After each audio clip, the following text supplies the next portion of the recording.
St. Alder Memorial rose from the center of the small American city like a monument carved from polished stone and quiet ambition. From the outside, the hospital looked immaculate, glass walls gleaming beneath the early sun, manicured gardens whispering with the morning breeze, a giant bronze plaque dedicated to excellence, integrity, and compassion. But anyone who worked inside its walls knew the truth. The building only pretended to be kind. Inside, St. Alder Memorial moved under a different gravity, one shaped by the man who sat on the top floor in an office lined with awards, power, and silence. CEO Richard Hale was the kind of leader whose name never needed to be shouted. A whisper was enough to quiet an entire hallway. His footsteps, slow, deliberate, and heavy, carried the weight of unchecked authority. Even the physicians, full of degrees and prestige, straightened up when they heard the familiar rhythm of his shoes on the linoleum. No nurse joked around in the cafeteria. No doctor questioned his directives. No resident dared challenge his numbers-first decisions. At St. Alder, Hale wasn't just the boss, he was the weather. When he walked through the corridors, the air itself seemed to stiffen, bracing for impact. And yet on this particular morning, something felt different, subtle, like the small tremor before a major quake. It began with the arrival of a new nurse. Emily Carter, 28, with bright, determined eyes that carried too much empathy and too little fear for a place like this, stepped into the hospital lobby clutching her orientation folder and her badge still warm from the printer. She had worked in fast-paced wards before, but St. Alder was different. It had a reputation, prestigious, yes, but also strange. Turnover was too high. Staff rarely smiled. Patient families often complained about the coldness, though they never could put it into words. Emily had ignored the rumors. She wanted a challenge. She wanted to grow. She wanted, like every nurse who had ever pinned on a badge, to help, really help. And St. Alder, with all its advanced technology and high-profile cases, felt like the perfect place to make a real impact. She didn't realize this hospital was the kind of place that swallows idealists whole. Her first step inside the lobby was met with a hush. People looked up, then quickly looked away. A security guard nodded too stiffly. A receptionist smiled too tightly. Emily brushed it off and breathed in deeply, steeling herself for a fresh start. She never expected her very first shift to place her in direct collision with the one man no one dared cross. Orientation was brief and sterile. Rules, expectations, emergency codes, the usual warnings about privacy laws. But there was an unspoken layer to everything, tiny pauses, uneasy glances, sharp breaths from staff who seemed afraid to speak certain truths out loud. Her preceptor, a calm, middle-aged nurse named Nurse Alvarez, showed her the core units, emphasizing procedure after procedure with a tone that felt more like caution than instruction. When they reached the executive wing, Alvarez's voice lowered. "You probably won't ever go up there," she murmured, eyes flicking toward the tinted doors. "But if you do, follow whatever directions you're given." Emily blinked. "Okay, but why?" Alvarez opened her mouth, then closed it. "Just trust me." Before Emily could ask more, the air shifted. Conversations in the hall died. The temperature seemed to drop. Richard Hale himself appeared, striding down the hallway like a storm front wearing a tailored suit. His presence was suffocating, too calculated, too controlled. Nurses pressed themselves against the wall to make room. Doctors dipped their heads. Even the janitor paused mid-mop, eyes lowered. Emily had never seen a hospital CEO walk the halls like this, or inspire this level of fear. Hale's eyes scanned the corridor, sharp as razors, and then, unexpectedly, they landed on her. He slowed. Emily felt a tiny tremor run through the staff behind her. She kept her expression steady, but her pulse hammered. "You're new," he said, voice smooth but carrying a weight that didn't match his words. "Yes, sir, Emily Carter." He studied her longer than necessary, like he was evaluating not who she was but what she might disrupt. "Welcome to St. Alder," he said finally, but there was no warmth in it, only a warning she couldn't quite decipher. Then, without another word, he walked on, staff releasing silent breaths as if they'd been holding them the entire time. Emily didn't understand it, but she would soon, very soon. Her first shift began in the late afternoon. She changed into her scrubs, tied her hair back, clipped on her badge, and walked into the main medical surgical floor. The unit buzzed with activity, monitors beeping, wheels rolling, phones ringing. But beneath it all lingered that same heavy quietness she had felt since morning. Alvarez met her with a stack of charts. "Here are your initial patients, mostly stable, but don't worry, you'll shadow me until you're comfortable."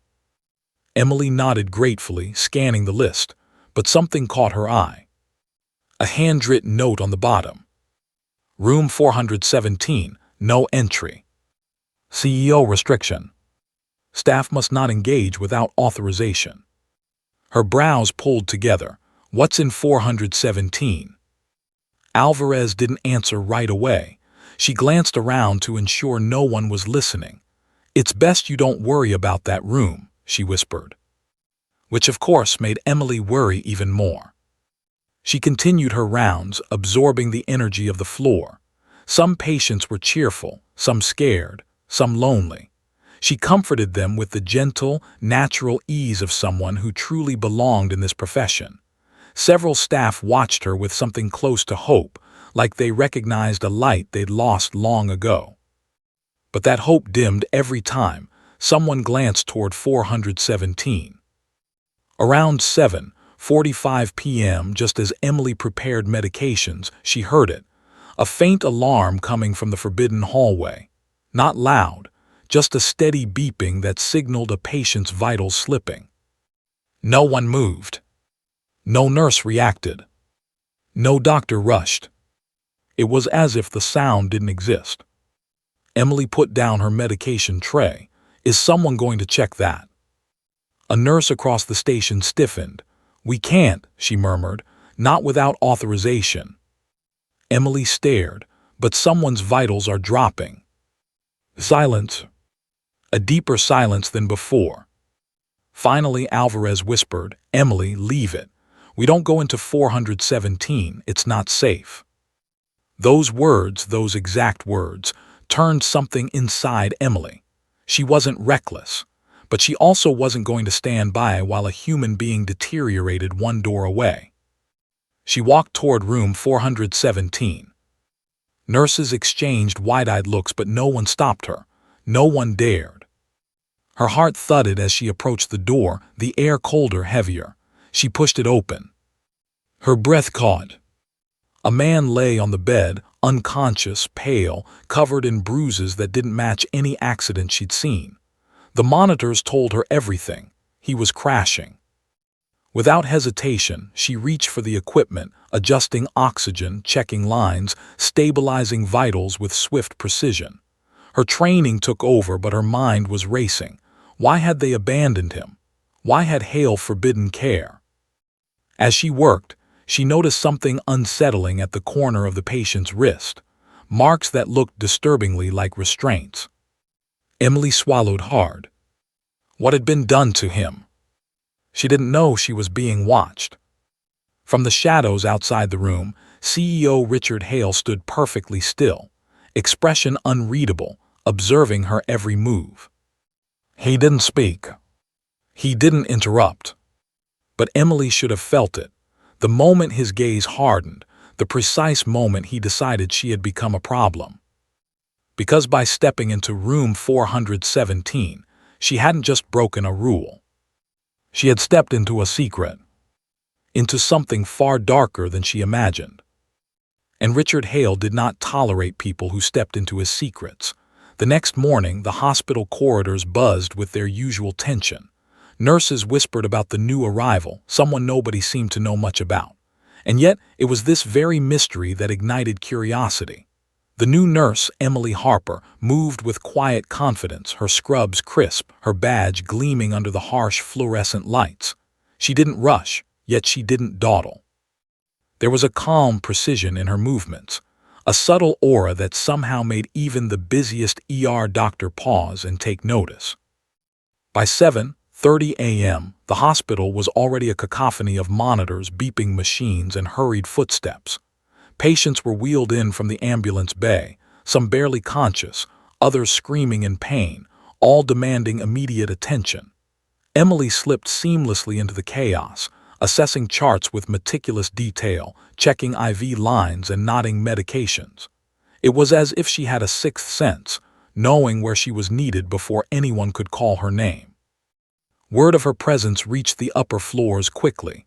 Dr. Markson, head of cardiology, raised an eyebrow as he watched her administer medication with such calm authority. "She's new," he muttered to a fellow nurse. "Yet I don't know, she's different."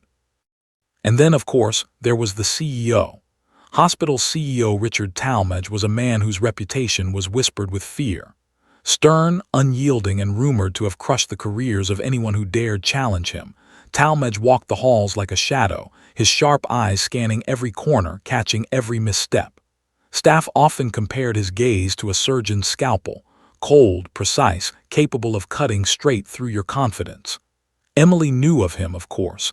Every nurse did. But when Talmadge strode toward the ER, she didn't flinch. She didn't even glance up.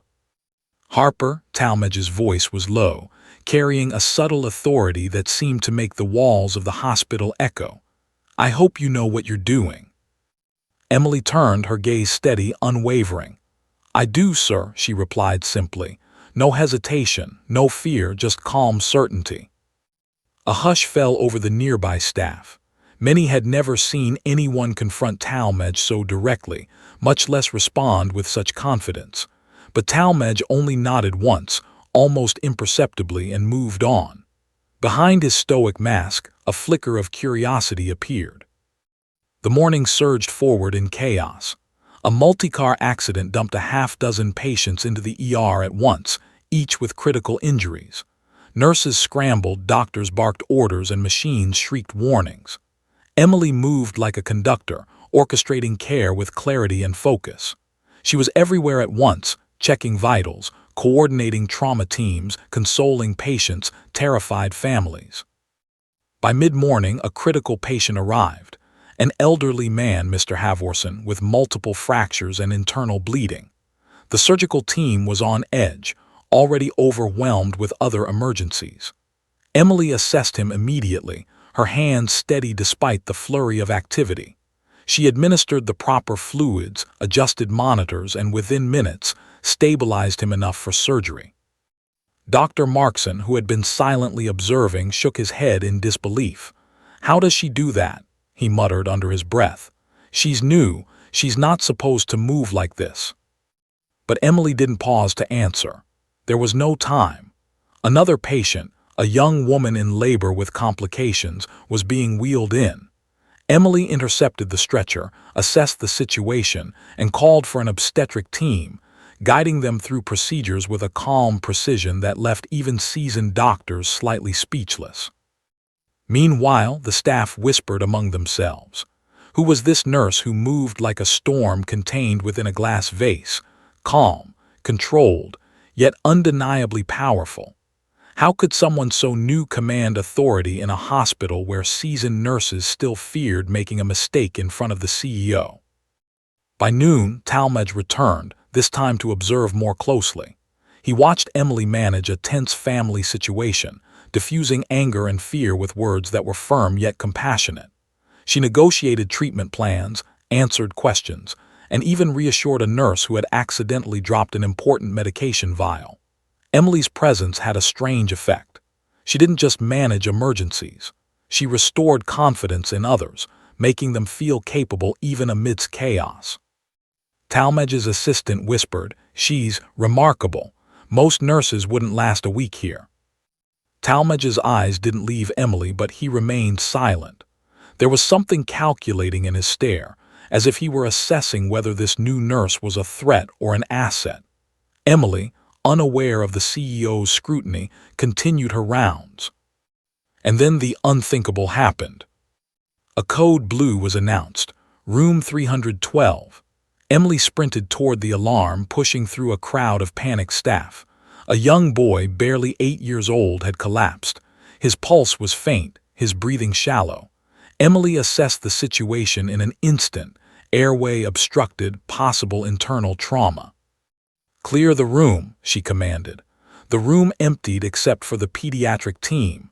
Emily knelt beside the boy, her fingers checking his vitals with precision, her mind calculating every possible move. "I need suction now," she shouted, while adjusting oxygen and prepping for intubation. Minutes felt like hours. Nurses watched in awe as Emily worked with skill and focus, issuing clear instructions while maintaining a calm demeanor. The boy's condition was critical, teetering between life and death. Sweat beaded on Emily's forehead, but her hands never wavered. Finally, the monitors stabilized, and a shallow, ragged breath escaped the boy. Relief swept through the room, but it was tempered by exhaustion and tension. Emily's hands lingered for a moment, checking vitals, ensuring stability. Only then did she allow herself a brief exhale. The pediatric team murmured in astonishment. "I've never seen anyone handle a code like that," one said, shaking his head. Even Talmadge, who had silently observed from the doorway, felt a pang of something unfamiliar. Respect, perhaps, or a grudging acknowledgement. His lips tightened into a thin line. He turned away abruptly, leaving the room before anyone could speak to him. Later in the staff lounge, whispers filled the air. Nurses and doctors exchanged glances, their admiration mingled with disbelief. Emily Harper wasn't just competent, she was extraordinary. And yet, while the staff speculated about her skills and background, one question lingered in the air, unspoken but heavy. Who was Emily Harper? As the sun dipped toward the horizon, casting long shadows across the hospital's facade, a quiet tension settled over the staff. Something had shifted. The hospital, once ruled by fear and intimidation, was beginning to feel different. And everyone knew deep down that Emily Harper was at the center of that change. But Emily herself remained an enigma. Where did she come from? How did she know so much so quickly? And most importantly, what would happen when the CEO, the one person whose power seemed absolute, fully recognized her presence? The day ended, but the questions hung in the air like smoke, and the staff knew that nothing in this hospital would ever be quite the same again. The morning sunlight cut through the tall hospital windows, illuminating the polished floors of St. Margaret's Medical Center. Yet inside, the atmosphere remained tense, like a storm waiting to break. Whispers followed Emily Harper as she moved down the corridor, her calm presence contrasting sharply with the lingering anxiety from yesterday's chaos. Nurses still exchanged wide-eyed glances, and doctors muttered under their breath about the nurse who seemed capable of performing miracles. The quiet tension in the hospital escalated as Richard Talmadge, the CEO, entered the ER without warning. His steps echoed sharply, commanding attention even without a word. He had watched Emily closely the previous day, his usual composure shaken by her fearlessness and skill. But Talmadge was not a man to give compliments easily. Respect, if it was ever offered, had to be earned, and he intended to test her. "Harper," his voice cut across the nurse's station like a cold wind, "I need you in my office. Now." Emily's gaze lifted, steady and unflinching. "Of course, sir," she replied. The ER buzzed with quiet astonishment. No one had ever seen a nurse summoned to the CEO's office and return unshaken. Most staff members would have felt their stomachs twist in dread. Inside his office, the room was stark, imposing. Floor-to-ceiling windows framed a view of the city, but even the sunlight seemed muted under Talmadge's looming presence. He gestured toward a chair, but Emily didn't sit. She remained standing, calm, professional, an almost imperceptible defiance in her posture. "You performed well yesterday," Talmadge began, his tone flat but edged with caution. "Saved lives, maintained order, yet that's not enough. Competence is expected here." Emily nodded slightly, waiting. There was no flinching, no over-explanation, only attentive silence. Talmadge leaned forward, hands clasped on the mahogany desk. "This hospital, it runs on fear. Fear of mistakes, fear of reprimand, fear of me. You have disrupted that balance, and disruption can be dangerous. Emily's lips pressed together briefly before she spoke, her voice calm but firm. I believe fear doesn't save lives, sir. Confidence, preparation, and clarity do. Talmadge's eyes narrowed. He had heard defiance before, but it usually came from seasoned nurses, often followed by career-ending consequences. Emily, however, exuded something different, an unwavering conviction that demanded acknowledgement. He felt the first stirrings of curiosity he had not experienced in years. I'm giving you a test, he said finally. If you fail, you won't last a week here. If you succeed, you may prove yourself indispensable. A patient will arrive shortly, a complicated case. You'll handle it your way without my interference. Succeed, and you might earn something few nurses have ever received, my respect. Emily met his gaze evenly. Understood. Minutes later, the ER doors swung open to admit a man in his early 40s, unconscious with a gunshot wound to the abdomen. The situation was dire. The trauma team scrambled, but Emily took control immediately. Her voice cut through panic. Prep or 1. Massive transfusion protocol.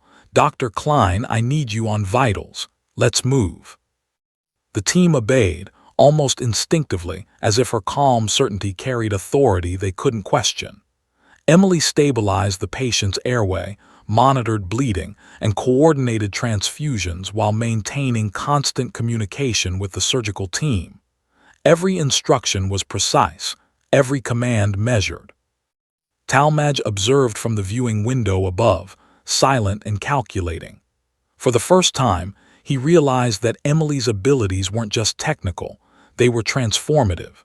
She didn't just manage crises, she orchestrated them with clarity, inspiring confidence in others while keeping her own fear in check. But as the patient was prepped for surgery, the monitor's alarms shrieked. Emily's heart rate did not skip a beat. The patient's blood pressure plummeted. She immediately identified internal bleeding in the liver, directing rapid interventions while keeping her tone calm. Minutes felt like hours. The trauma team followed her instructions flawlessly, the OR becoming a symphony of life-saving action. Emily's hands were steady, her mind sharp, her focus absolute. By the time the surgical team wheeled the patient into the operating room, he was stable enough for immediate intervention. Talmadge remained behind the glass, eyes locked on Emily. There was no emotion on his face, except for something flickering behind his stoic mask, a grudging, reluctant admiration. The nurse he had expected to buckle under pressure had not only survived but had excelled in the face of near-certain disaster. The day continued with a series of emergencies, heart attacks, strokes, and critical traumas. Emily moved from one crisis to another, coordinating care, calming panicked families, and guiding exhausted staff. Her presence was a magnet for confidence, her calm decisiveness a shield against chaos. By the late afternoon, the hospital had begun to change. Staff whispered in awe, sharing stories of Emily's interventions, of how she had turned fear into competence, panic into strategy. Even Dr. Markson, the skeptical cardiologist, admitted under his breath, "I've never seen anyone like her." But the real test came unexpectedly. A code red was announced in the ICU, room 418. Emily raced down the hall, only to find a young woman, pregnant, in cardiac arrest. The team was panicked, unsure whether resuscitation would risk both mother and child. Emily assessed the situation instantly, calculating risk and prioritizing interventions. "Call OB-STAT," she commanded, her voice slicing through fear. "Prepare for emergency C-section if necessary. We save both lives or we fail both." The room moved with frantic energy, but under Emily's guidance, actions were coordinated, precise, and deliberate. She stabilized the mother long enough for the obstetric team to deliver the baby safely, and then she continued resuscitation on the mother. The cries of a newborn filled the room, juxtaposed against the tense monitor beeping that refused to stabilize at first. Minutes later, a heartbeat returned, weak but steady. Relief and awe rippled through the staff. Emily's hands were trembling slightly now, the adrenaline finally leaving her body, but her voice remained calm, instructive, and reassuring. Talmadge, observing from his office, finally exhaled. No words, no accolades, just a rare acknowledgement, a slow nod, almost imperceptible. Emily had passed his test, not by his standards of obedience or politeness, but by mastery, courage, and undeniable skill. Yet as the day ended and Emily walked through the quieting corridors, exhausted but unbowed, a new tension lingered. Talmadge had not spoken directly to her, not congratulated her, not even questioned her background. He had watched, analyzed, and silently measured her capabilities, but one question remained unanswered. Who was Emily Harper? And more importantly, why had she come to St. Margaret's, a hospital known for fear, to challenge the absolute authority of its CEO? The staff felt it too, a shift in power, subtle but unmistakable. Fear no longer ruled here. Something else had arrived, something dangerous to the status quo. And in the shadows of the hospital corridors, Emily sensed it as well. She had proven her skill, her courage, her precision, but she also knew that the real challenge was just beginning, because the CEO's test was not over. It had only begun. The evening shadows crept along the hospital walls, casting long, distorted shapes across the ER floors. The chaos of the day had subsided, but the tension remained, a charged hum that seemed to vibrate through every corridor. Nurses cleaned equipment in near silence, doctors moved with deliberate care, and the patients' families whispered prayers into empty halls. Everyone knew something had changed. Emily Harper had arrived, and she had altered the rules without saying a word. Even as the hospital began to quiet down, Richard Talmadge lingered in his office, studying reports and reviewing footage from the trauma cases Emily had handled. His mind, usually focused on budgets, regulations, and efficiency, was consumed with one thing: the new nurse who had bested him at his own game. He had watched her through the observation window, noting every gesture, every word, every action. And he could not deny it. She had authority he had never seen in anyone at St. Margaret's. Finally, he summoned her again. The intercom crackled. "Harper, please report to my office. Immediately." Emily arrived without hesitation, her posture calm, her expression neutral.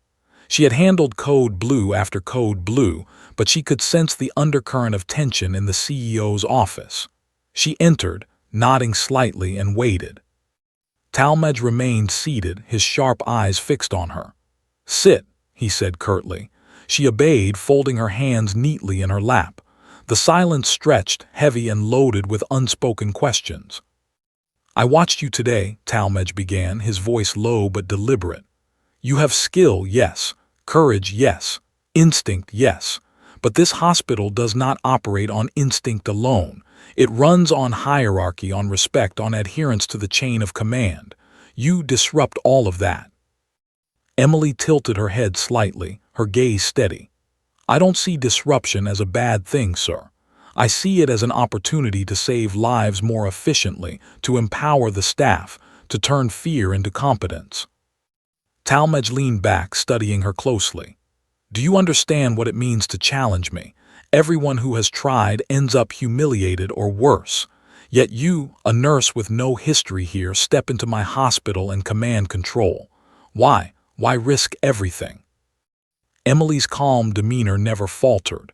"Because fear does not save lives, people do. And if I can inspire confidence instead of dread, then we all win. Patients live. Staff thrive. That is my reason." Talmadge's lips pressed together. There was something about her, not arrogance, not naivete, but a quiet strength that intrigued and unnerved him simultaneously. He was used to controlling everything, everyone, but Emily had a way of moving through the hospital that suggested she could handle him as easily as she handled a code blue. He decided to test her further. "Tomorrow we have an audit from the state health inspectors. They will be here first thing in the morning. Any discrepancies, any mistakes in protocol, and I will hold you accountable. You will lead the staff through this audit. Success will cement your place here. Failure, his gaze hardened. Failure will end your career. Emily nodded once. I'll be ready, sir. Leaving his office, she could feel the weight of the CEO's scrutiny lingering behind her like a shadow. She walked the hospital corridors, observing staff, assessing supplies and preparing strategies for the upcoming inspection. Word of Talmadge's direct involvement spread quickly among the nurses. The hospital had never seen such tension. Emily Harper, the new nurse, facing the full force of the CEO's challenge. The next morning, the inspectors arrived, sharp-eyed and meticulous. Their questions were relentless, their demands precise. Nurses fumbled under pressure, doctors hesitated, and the usual tension that accompanied inspections threatened to overwhelm the staff. But Emily moved among them like a calm storm, guiding, correcting, and instructing with clarity and authority. Check the medication logs, she instructed a group of nurses. Verify expiration dates, note discrepancies, and maintain documentation. Dr. Klein, ensure patient charts are ready for review. No mistakes. Move. The inspectors watched in surprise as Emily orchestrated the team. She anticipated questions before they were asked, corrected errors silently, and maintained a professional composure that made even the most skeptical staff feel confident. Talmadge observed from his office, unseen, noting each interaction. Emily wasn't just competent, she was extraordinary. But there was more. Her presence had inspired a subtle but profound change. Staff who had once feared making mistakes now moved with confidence, efficiency, and calm. She was not only managing crises, she was reshaping the culture of the hospital in real time. By mid-afternoon, the audit was nearly complete. The inspector's notes were thorough but favorable, and staff began to breathe easier. Emily had navigated the challenge without a single misstep. She had passed what even Talmadge had predicted would break most nurses. Yet even in success, the tension remained. Talmadge summoned her one last time before the inspectors left. "Harper," he said quietly, "you have proven yourself in extraordinary ways, but I need to understand who trained you. Where did you come from? Because no nurse arrives with the skill, intuition, and composure you display without extraordinary preparation." Emily's eyes softened, but her voice remained calm. "Sir, I've had mentors, yes. I've trained rigorously, but I am here now. My past has prepared me for this, but my focus is on the present, on the patients and the staff of this hospital." Talmadge studied her for a long moment, his mind calculating, evaluating, and perhaps, for the first time, questioning his own assumptions. He stood abruptly. "Very well. You have my attention, Harper.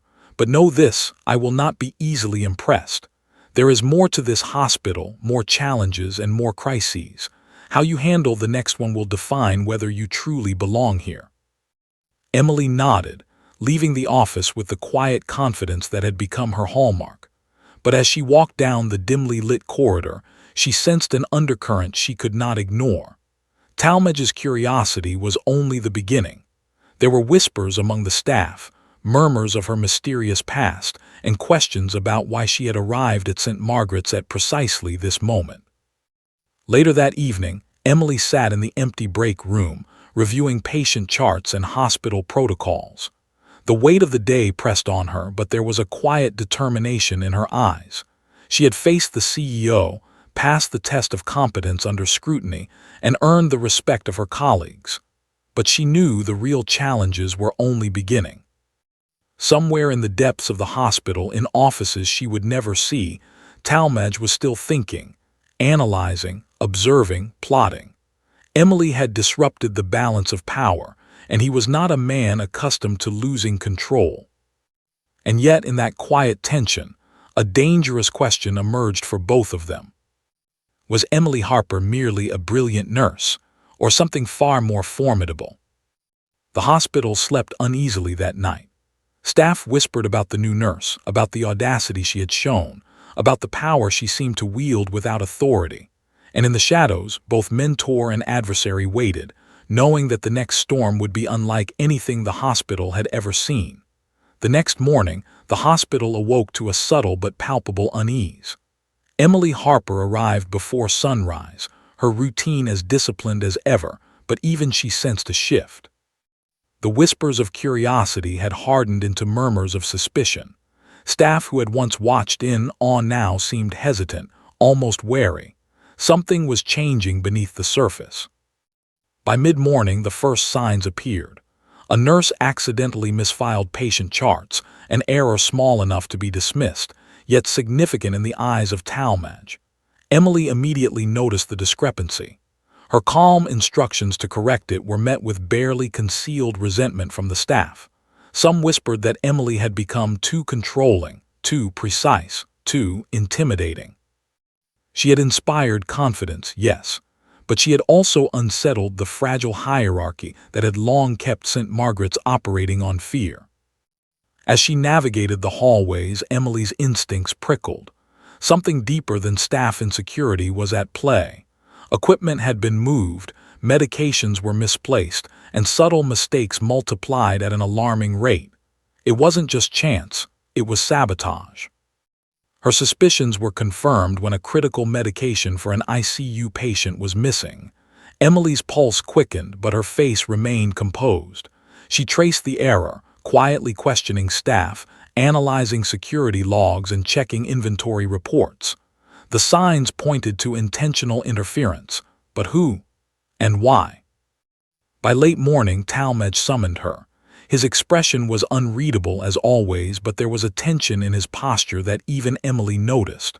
"Harper," he said, "I've been reviewing the audit reports and patient safety records. There are troubling discrepancies." He paused, his eyes sharp. "Tell me you are not responsible for this chaos." Emily shook her head, calm but firm. "Sir, I am not. But I believe someone is undermining the hospital, deliberately creating errors to destabilize the staff. We need to act quickly before lives are put at risk." Talmadge's eyes narrowed. "And you think you can handle this alone?" Emily's jaw tightened. "No one can do this alone, but if we work together, we can uncover the source and prevent disaster." Talmadge studied her for a long moment. There was a flicker in his eyes, respect perhaps, but also suspicion. "Very well," he said. "Prove it. Find the problem, and Harper, be careful. Not everyone here will welcome your interference." The next hours were a whirlwind. Emily moved from ward to ward, meticulously examining records, observing staff, and quietly questioning those she suspected. The hospital, usually a place of calculated routine, was now a battleground of subtle power plays and hidden agendas. Every step Emily took revealed more inconsistencies, shift swaps that didn't match schedules, miscommunications that seemed engineered, and minor errors that, when combined, could have catastrophic consequences. By afternoon, Emily had traced the most critical discrepancies to a single source: a recently hired administrative assistant with a hidden history of misconduct at another hospital. The assistant had been quietly undermining staff, misfiling charts, and diverting medications, all in a subtle effort to create chaos and discredit the new nurse. Emily confronted the assistant quietly but firmly. "I know what you've been doing," she said. Her voice was calm but edged with authority. "Stop immediately, or I will report you to Talmadge and the state board. People's lives are at stake." The assistant's face paled. "You can't." "I already have evidence," Emily interrupted, pulling a tablet displaying timestamps, logs, and security footage. "This ends now." The assistant stammered but eventually retreated, defeated, leaving the hospital corridors charged with tension. Emily had acted decisively, saving the day before any patient was harmed, yet the undercurrent of unease remained.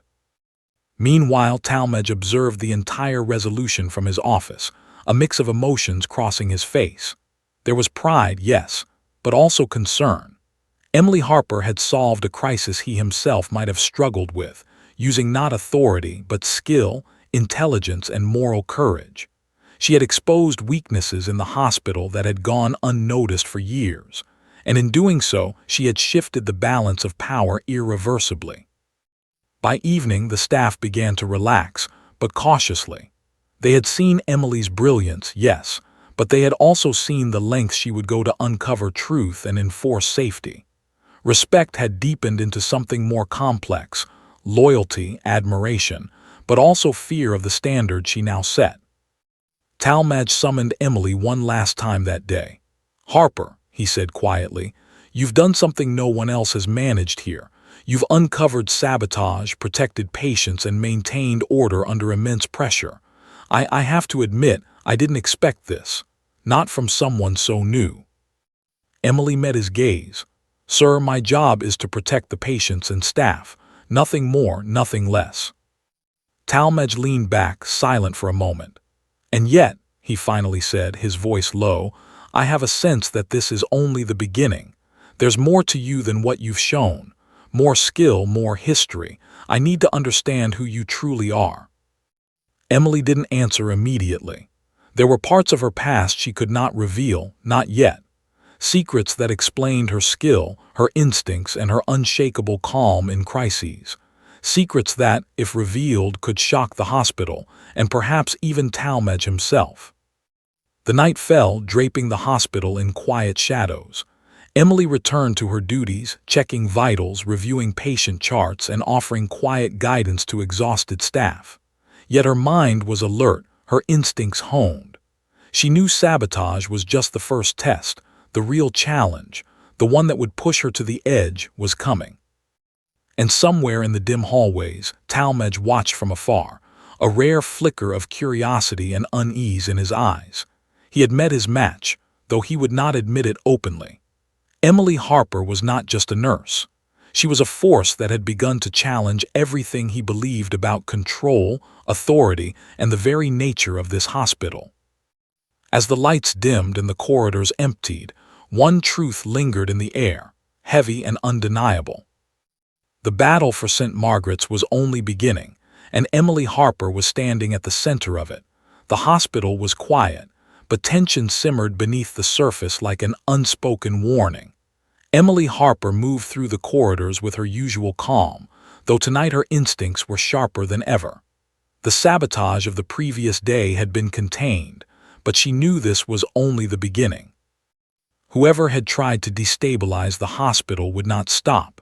There were always those threatened by competence, those unwilling to adapt, and those driven by fear or jealousy. Her intuition was proven correct within hours. A late-night emergency summoned her to the ICU, a young man in critical condition, his injuries suspiciously inconsistent with the reported accident. The attending nurse, pale and hesitant, confessed that the patient's charts had been altered, medications misreported, allergies omitted, vitals tampered with. Emily's pulse quickened, but her face remained composed. This was no accident. She immediately took command, coordinating with physicians and staff to stabilize the patient while discreetly collecting evidence of tampering. Every move she made was precise, measured, and deliberate, revealing the depth of her training and experience. But this case carried another layer of urgency. The patient's father, a prominent philanthropist with significant ties to the hospital, was waiting outside the ICU. Emily approached him quietly, offering reassurance. "We're doing everything possible," she said, her voice calm yet commanding. "He's in good hands." The man's gratitude was palpable, but Emily's instincts told her there was more at stake. Someone had targeted this patient deliberately, testing her ability to maintain control under pressure, and she was not about to fail. Meanwhile, Richard Talmadge had been watching the unfolding crisis from his office, unusually silent. His respect for Emily had grown steadily, but unease gnawed at him. She had proven herself time and again, yet she remained an enigma. Her competence was unmatched, her calm unwavering, but there were hints of something deeper, secrets hidden behind her composed exterior. By midnight, the ICU patient was stabilized, but Emily's work was far from done. She reviewed surveillance footage, cross-referenced medical logs, and interrogated staff discreetly. Patterns began to emerge, errors that were too calculated, miscommunications too deliberate to be coincidental. Someone was orchestrating chaos from within. Her investigation led her to an unexpected discovery. The sabotage traced back not only to the administrative assistant she had confronted days earlier, but also to an outside influence. A former colleague with a grudge against her, someone who knew her past, her training, and her capabilities. This revelation sent a ripple of unease through Emily. Her past, which she had carefully guarded, was catching up to her, threatening to expose everything she had worked to conceal. Emily didn't hesitate. She contacted the authorities discreetly, documenting evidence meticulously. She also prepared her staff, ensuring that patient care remained uninterrupted while she navigated the growing storm. Every decision was calculated, balancing the immediate need to save lives with the long-term necessity of protecting the hospital and herself. As dawn broke, Talmadge called her to his office once more. His tone was measured, but there was an edge of urgency. "Harper," he said, "I've seen enough to understand that what you're dealing with is more than just routine sabotage. You're protecting this hospital in ways no one else could. But you need to tell me, what aren't you telling me?" Emily's gaze met his, unwavering. "Sir, there are things in my past that are relevant, but revealing them now could compromise patient care and the ongoing investigation. I can assure you, my focus is on the hospital and the people in it." Talmadge's eyes softened slightly, but his suspicion lingered. "You've proven yourself beyond doubt, but trust is earned over time. I need to know who you are fully. Otherwise, I can't guarantee your position or the safety of this hospital." Emily remained silent, her mind calculating every word. She couldn't reveal everything, not yet. Her past was complicated, intertwined with events that had shaped her into the extraordinary nurse she was today. Disclosing it prematurely could endanger her mission, the hospital, and the fragile trust she had begun to build. Suddenly, a commotion erupted in the ER. A patient with a life-threatening condition had been brought in from the ambulance bay, an accident victim, unconscious and bleeding heavily. Emily didn't pause. She moved with practiced precision, coordinating staff, issuing rapid instructions, and stabilizing the patient with calm authority. Every nurse, doctor, and technician followed her lead instinctively. Even Talmadge, watching from the observation deck, felt a rare surge of something he hadn't experienced in years, admiration tempered by apprehension. Emily Harper was not just exceptional, she was formidable. She operated with skill, instinct, and courage that seemed almost preternatural. Hours later, as the hospital began to quiet, Emily finally allowed herself a moment of reflection. She knew the external threat, the former colleague, the sabotage, the hidden enemies, was far from neutralized. And she knew the internal challenge, the CEO, the staff, the delicate balance of trust and authority was only intensifying. Her past, her training, and the very core of her character had been forged in adversity, in situations far more dangerous than any hospital emergency. Yet here, in the corridors of St. Margaret's, she faced a new kind of battle, a battle of trust, power, and influence that would test her in ways she had never anticipated. And as Emily prepared for the next day, she sensed the inevitable collision. Her hidden past was poised to meet the relentless scrutiny of Richard Talmadge. One confrontation, one revelation, could change everything. The hospital, which had once operated under fear and rigid hierarchy, was now on the brink of transformation. Emily Harper had become more than a nurse, she was a catalyst, a force capable of reshaping the very fabric of St. Margaret's. And in the quiet shadows of the night, a dangerous thought lingered in her mind. The storm was coming, and it would demand everything she had, everything she had learned, and perhaps even more than she could give. The hospital was alive in a way Emily Harper had never known it to be. Every corridor, every ward, every staff member seemed charged with the anticipation of something momentous. The past week's events, the sabotage, the critical emergencies, the CEO's intense scrutiny, had transformed St. Margaret's. Fear no longer ruled. Instead, a cautious respect and quiet admiration threaded through the staff. Yet beneath that, a tension simmered, invisible but palpable, as if the hospital itself were holding its breath. Emily arrived early, her steps deliberate, her mind focused. But even she felt it. A storm was approaching, one that would challenge every skill, every instinct, and every secret she had kept hidden. She sensed it before she saw it, a familiar presence in the hospital corridors. A man from her past, one she had hoped never to encounter again. His arrival was deliberate, calculated. Someone who knew her history, her training, and her vulnerabilities. It didn't take long for her to realize the threat was immediate. This former colleague, Thomas Langley, had a reputation for cunning and ruthlessness. At another hospital years ago, he had been involved in ethical violations, manipulations, and even attempts to sabotage colleagues.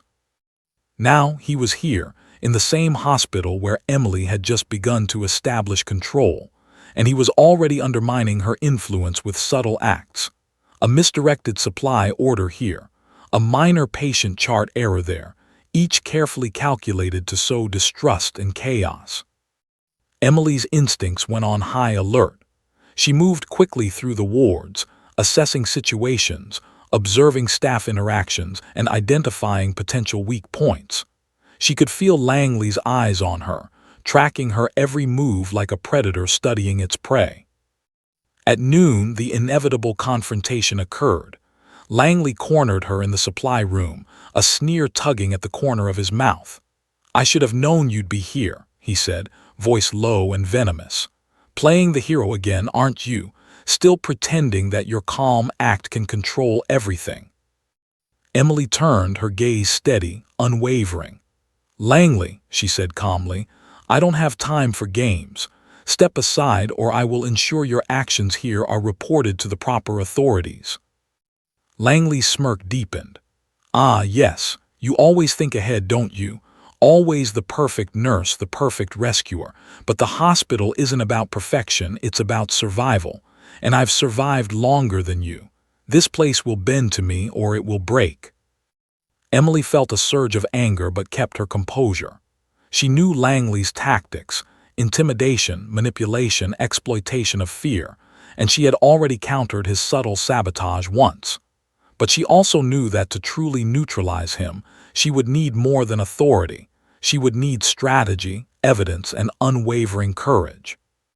Meanwhile, Talmadge had noticed subtle disruptions throughout the morning, minor errors, unexplained inefficiencies, and whispered complaints from staff. His suspicion drew him to the ER, where he witnessed Emily handling multiple crises simultaneously, her composure unshakable. Yet he sensed an undercurrent he could not immediately identify, a presence, an unseen adversary, subtly testing both Emily and the hospital. By mid-afternoon, Emily had traced multiple discrepancies back to Langley. She confronted him in a staff lounge, this time with evidence: manipulated patient charts, misfiled medication orders, and security footage showing his interference. "It ends now," she said, her voice calm but icy. "You leave this hospital or I escalate this immediately." Langley's smile faltered, replaced by a glimmer of fear, but he wasn't finished yet. "You think you've won," he hissed. "You can stop me, yes, but the hospital, the staff, the systems, they're fragile. And when the real crisis hits, you'll see who's really in control." Emily's jaw tightened. She had anticipated his challenge, but the warning sent a ripple of unease through her. Langley knew her past, understood her instincts, and had a way of exploiting psychological pressure. The storm he predicted was coming, and she had to be ready. It arrived sooner than expected. At 4:30 p.m., a massive multi-vehicle accident was reported on the highway near the city. Multiple casualties, some in critical condition, were en route to St. Margaret's. Emily instantly sprang into action, coordinating trauma teams, preparing ORs, and ensuring that every bed, ventilator, and surgical kit was ready. Langley watched from the sidelines, a dark satisfaction in his eyes, expecting chaos to unravel the hospital. But Emily moved with unmatched authority. She directed staff with precision, stabilized patients, and ensured that every operation, every emergency intervention proceeded flawlessly. Her calm, strategic orchestration left the staff in awe, and even Talmadge, observing from the administration office, could not help but marvel at her skill. Despite the intensity, Emily felt Langley's presence like a shadow, an unseen pressure at the edge of her awareness. She had to remain vigilant. One misstep, one moment of hesitation could compromise lives, and Langley thrived on exploiting such moments. Hours passed, each more exhausting than the last. Emily triaged, stabilized, and guided, her every action deliberate, calculated, and compassionate. Patients' lives hung in balance, and she carried the weight of the hospital on her shoulders, yet she never faltered. By midnight, the last critical patient had been stabilized, and the chaos of the day had been contained. The staff, exhausted but inspired, whispered about Emily's leadership, her courage, and her unshakable resolve. She had faced the ultimate test, multiple crises, intentional sabotage, and an adversary who knew her intimately. And she had emerged not only unbroken but stronger. Langley, defeated but not destroyed, retreated into the shadows of the hospital, silently plotting his next move. Emily knew this was far from over. He had underestimated her once, but he would not underestimate her again. Talmadge, for the first time, confronted her directly. "Harper," he said quietly, "I've seen enough to know you are unlike anyone I've ever met. You handle crises, sabotage, and threats with a level of skill I cannot fully comprehend. But you are also mysterious. There is more to you than you've shown." Emily met his gaze evenly. "Sir, my past is not what matters here. What matters is the present, the hospital, the patients, the staff. That is my focus." Talmadge nodded slowly, a mixture of respect and caution in his eyes. "Very well. But know this. Your actions have changed everything here. The hospital will never be the same, and neither will I. Whatever comes next, we face it together, or not at all." As Emily left his office, a quiet storm of anticipation and unease followed her. She had survived sabotage, confronted an adversary, and managed crises that could have shattered any hospital. Yet the real challenge loomed on the horizon: Langley's return, the unknown threats from her past, and the high-stakes responsibility of maintaining a hospital that now relied on her almost as much as the CEO himself did. And in the quiet corridors, under the dim fluorescent lights, Emily Harper walked forward with a single thought. The battle was not over. It was only beginning. It was the dead of night when the alarms blared. The hospital's overhead lights flickered, then stabilized, but the warning was unmistakable. A massive electrical failure had hit St. Margaret's, plunging critical systems into jeopardy. Life support machines, monitors, ventilators, all vulnerable. Patients in the ICU, neonatal units, and surgical suites teetered on the edge between life and death. The hospital, once a place of structured chaos, was now on the brink of collapse. Emily Harper's pulse quickened, but her face remained calm. She sprinted through the corridors, immediately assessing the most vulnerable patients. Staff followed her lead instinctively, drawn to her steady authority. Emergency protocols, manual ventilation where necessary, move patients away from compromised areas. Her voice, calm yet commanding, cut through the panic like a lighthouse beam in a storm. Richard Talmadge arrived seconds later, flanked by security and senior staff. Normally unshakable, he felt a rare surge of tension. Every second mattered. Every decision could cost lives. He watched Emily, realizing for the first time the depth of her capability, not just in medical skill, but in orchestrating human will under pressure. Emily split the staff into teams. She moved from room to room, performing rapid triage. Nurses with shaky hands regained confidence under her guidance. Residents who hesitated took action with precision. Patients stabilized, one by one, as Emily coordinated efforts with meticulous clarity. In the neonatal ICU, premature infants teetered on the edge. Emily instructed a nurse to manually regulate oxygen while she checked electrical backups. "Every second counts. Stay calm. Focus on each baby as if they're the only one here," she said, her voice steady, almost hypnotic in its authority. Meanwhile, Talmadge oversaw the emergency power systems but soon realized they were failing faster than anticipated. The hospital's generators couldn't handle the full load. Panic threatened to rise among the senior staff. Emily didn't flinch. She directed a makeshift plan: move critical patients to rooms powered by auxiliary circuits, implement manual support, and prioritize surgeries that could not wait. Then the call came in. A patient in the cardiac ICU had flatlined. Emily didn't hesitate. She sprinted into the room, a defibrillator in hand. She barked precise instructions to staff, delivered shocks with clinical perfection, and within heart-stopping minutes, the patient's rhythm returned. Relief flooded the room, but Emily's mind already shifted to the next crisis. There was no time to pause. Outside, a storm raged. Heavy rain flooded the city streets, delaying incoming ambulances and cutting off access routes. Yet inside St. Margaret's, Emily Harper became the eye of the hurricane. Her calm, her decisiveness, her unwavering focus turned chaos into coordinated effort. Even Langley, hiding in the shadows earlier in the night with a smirk of sabotage ready in his mind, realized his plans had been anticipated, neutralized, and rendered powerless. Hours passed. Exhaustion gnawed at everyone, but Emily never faltered. She moved through the hospital like a force of nature, performing medical miracles under impossible conditions. Nurses and doctors whispered among themselves, stunned. "I've never seen anything like this," said one resident. "It's like she's everywhere at once." Talmadge finally approached her in the ICU, the last ward still under strain. He had watched everything, the failures and the triumphs, the crises she had managed flawlessly, and the staff she had inspired to rise above fear. For the first time in years, he felt a mixture of awe and humility.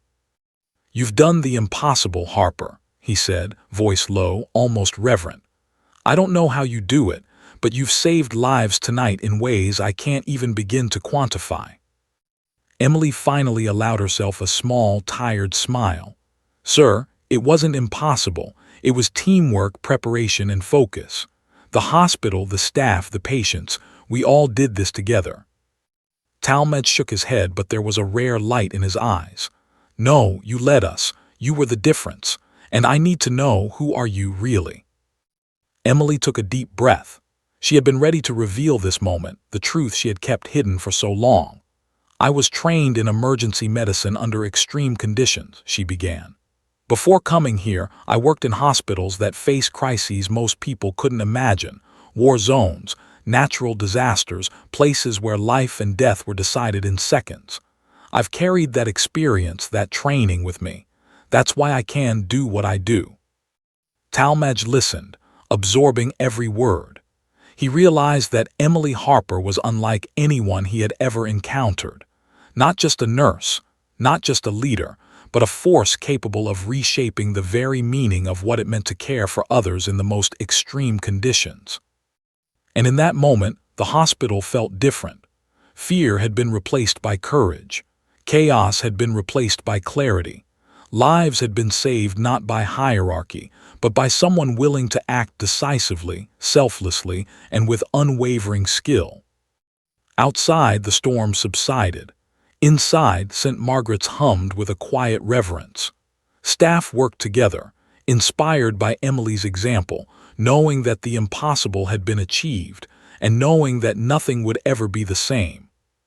Langley, defeated and exposed, had no choice but to leave the hospital under scrutiny.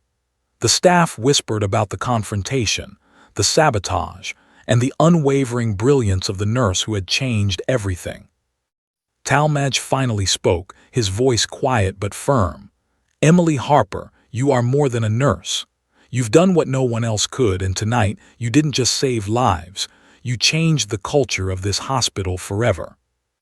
Emily nodded, exhausted but resolute. "Sir, that was never the goal. The goal is always the patients. That doesn't change." He smiled faintly, a rare warmth in his eyes. "Perhaps, but the hospital will never forget tonight, and neither will I." As Emily walked through the quiet corridors, she felt the weight of the night's events. Exhaustion pressed down on her, but so did a sense of profound purpose. She had faced sabotage, personal threats, and impossible emergencies, and she had prevailed. She had turned fear into courage, chaos into order, and doubt into trust. And for the first time, she allowed herself to fully acknowledge it. She had done the impossible. The hospital, once a place of rigid fear and hierarchy, now thrived under a new paradigm. And Emily Harper, the nurse who arrived as a stranger, had become its heart, its force, and its impossible hope.